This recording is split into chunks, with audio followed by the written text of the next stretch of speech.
Halo pemirsa, apa kabar hari ini? Semoga selalu sehat di masa pandemi ini dan selalu bersemangat untuk menjalani aktivitas.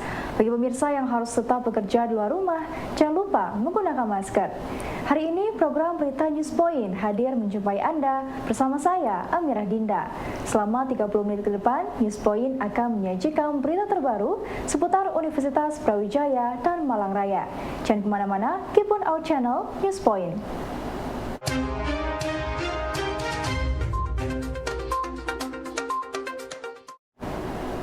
Pemirsa, pembentukan holding BUMN bidang perkebunan berimbas kepada lembaga riset perkebunan yang ada di bawah perusahaan. Jika semula bernama Lembaga Riset Perkebunan Indonesia, kemudian berganti menjadi PT Riset Perkebunan Nusantara. Ari Santosa, peneliti karet pada Lembaga Balitgetas Bogor Salatiga, pada webinar Departemen Tanah Fakultas Pertanian UB menjelaskan bahwa perubahan lembaga riset ini tidak mengubah tugasnya untuk melakukan riset di bidang karet, sawit, kopi, kina, teh, kakao, dan tebu. Seperti tampak terjadi transformasi ya saat ini di lembaga riset yang dulu ada namanya LRPI yang ada di Bogor ini, terus kemudian sekarang menjadi WT Riset Perkebunan Nusantara. Kemudian kalau teman-teman sudah familiar, mungkin di Jawa Timur kan ada PT Perkebunan Nusantara 10, PTPN 10, 11, 12 yang di Jawa Timur. Nah, ini semua sekarang menjadi satu, menjadi namanya holding perkebunan. Nah, dari holding perkebunan yang ada di Medan itu, kemudian punya anak perusahaan yaitu PT Riset Perkebunan Nusantara. Nah, PT Riset Perkebunan Nusantara itu memiliki anak lagi, dan cucunya. Itu namanya Pusat Penelitian Karet. Nah, kemudian di Pusat Penelitian Karet ini, kalau dahulu itu ada namanya Balai Penelitian Karet di Medan, Sungai Putih, kemudian ada di Bogor tentang teknologinya, dan juga di Getas Salatiga. Nah, dan juga satu lagi di Sembawa, Palembang. Nah, kemudian Bogor dan Getas ini menjadi satu sekarang, teman-teman, menjadi unit riset Bogor Getas. Peneliti karet pada Balitgetas Bogor, Ari Santosa, memiliki temuan yang menarik. Kepada mahasiswa Fakultas Pertanian UB, Ari mengatakan bahwa 3 ilmu IPA yaitu fisika, kimia, dan biologi tanah sangat dominan kontribusinya ketika melakukan penelitian tanaman karet. Akan familiar dengan gambar ini, tetapi untuk teman-teman baru, ini adalah bisa jadi hal baru untuk teman-teman. Jadi kalau untuk di ilmu tanah itu sendiri kan terjadi ada namanya fisika tanah, ada biologi tanah, ada kimia tanah, dan juga ada pemetaan dan metodologi ya. Nah, dari 3 fisika, biologi, dan kimia tanah ini, itu ternyata apa yang teman-teman pelajari di apa yang saya dulu pelajari di jurusan tanah, ternyata itu sangat terpakai sekali di tanaman karet, di riset-riset tanaman karet. Sebagai contoh, untuk keberhasilan tanaman karet ini sendiri, jadi kalau teman-teman itu ke daerah Jawa Timur atau Jawa Tengah ataupun dimanapun teman-teman berada dalam menemukan lahan yang ada tanaman karetnya, itu kan ada yang besar, ada yang kecil, terus kemudian ada yang sebagai salah satu penanda utama dari keberhasilan tanaman karet adalah ketika dia nanti bisa menghasilkan lateks yang optimal sehingga perusahaan menjadi untung seperti itu. Nah, keberhasilan usaha perkebunan tanaman karet ini sendiri ini terdiri atas 2 faktor. Yang pertama adalah bibit dan juga kondisi agroklimat. Untuk bibit sendiri itu 60% menentukan dari hasil risetnya, tetapi yang 40% adalah ditentukan oleh agroklimatnya.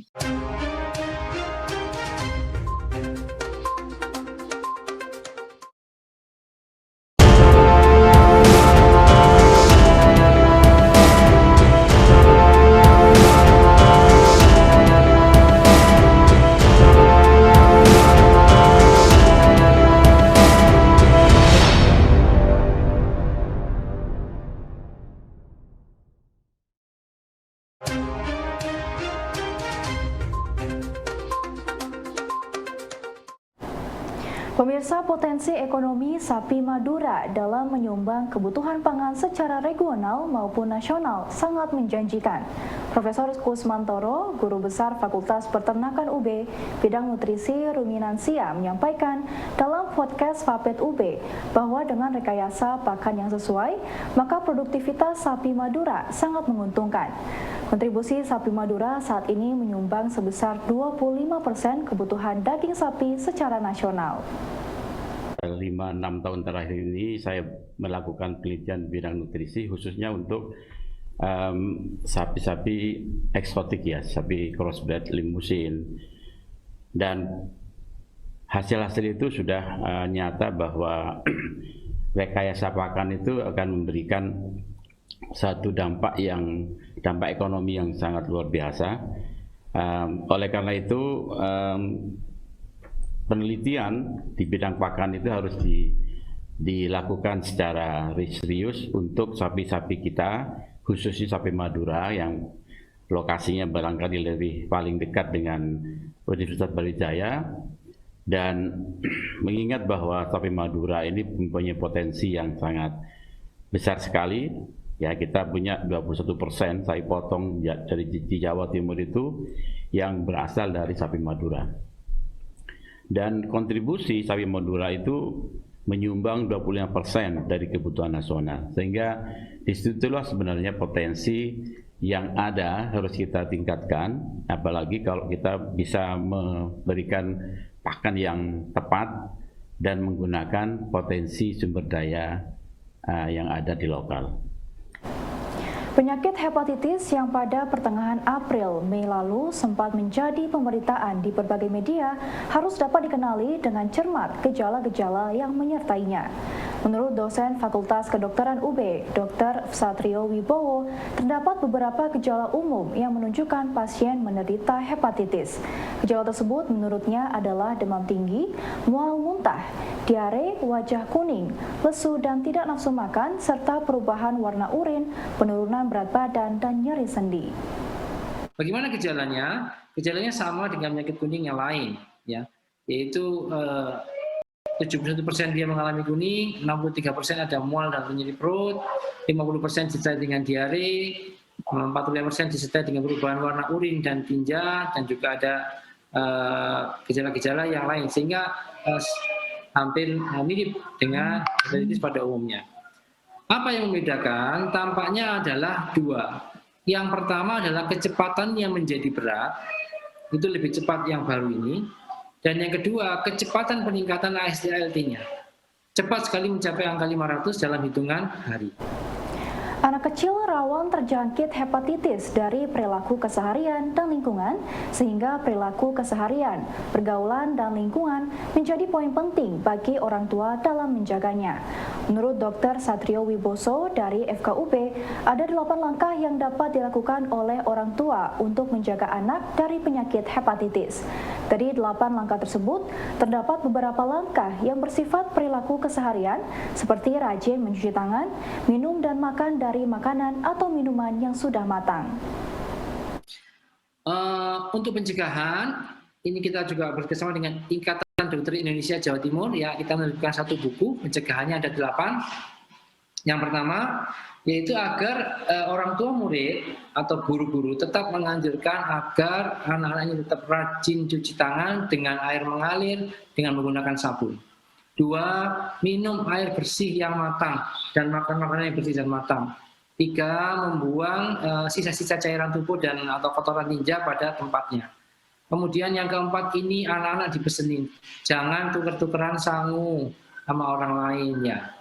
Kemudian yang keenam, menjaga kebersihan dan lingkungan, termasuk dipeseni kalau ke sekolah jangan jajan di luar atau di tempat-tempat yang tidak tertutup.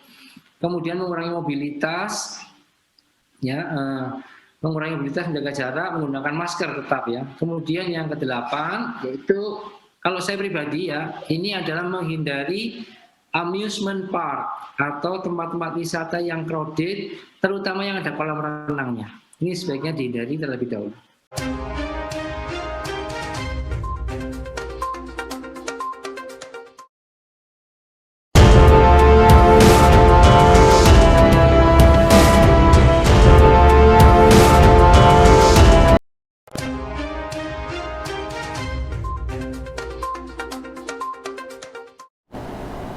Kegiatan olahraga olahraga dan seni budaya yang ditampilkan dalam pembukaan Liga Santri di Kota Malang diharapkan mampu menjadi energi yang mempersatukan semua komponen bangsa dan memupuk jiwa kesatuan dalam bingkai NKRI.